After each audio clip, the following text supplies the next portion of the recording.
It's incredible. I mean, you're at the very epicenter of salmon fishing in the Northwest, literally dead center in the heart of, these salmon runs that have been going on for thousands and thousands of years, and we're trying to get right in the middle of them.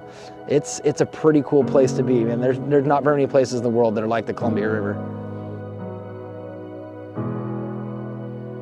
You're watching the sun come up, you're watching your buddies fight fish, you're hearing the motors roaring up and down the river, racing back and forth, the exhaust, the kicker smoke in the air, you're back there cutting herring, and there's just a lot of anticipation. It's the anticipation, kind of the electricity of just being in it.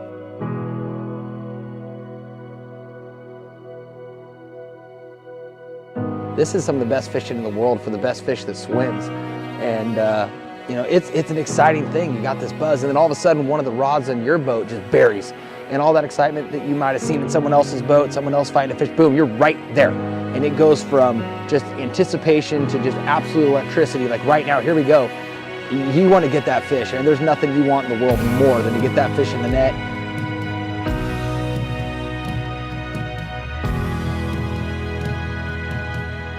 To look at them, their purple backs, green faces, the little black mouths, they're just such a cool fish. At the end of the day, if you got someone that looks at you in the eyes and shake your hands and says, "Thank you, that was such a great day. I couldn't imagine we'd have such a great day. That was so much fun." That's the win. You go home that night, whether you caught 1 or 100, if they're real sincere, you go home with that feeling. You're like, man, I won today. I did my job.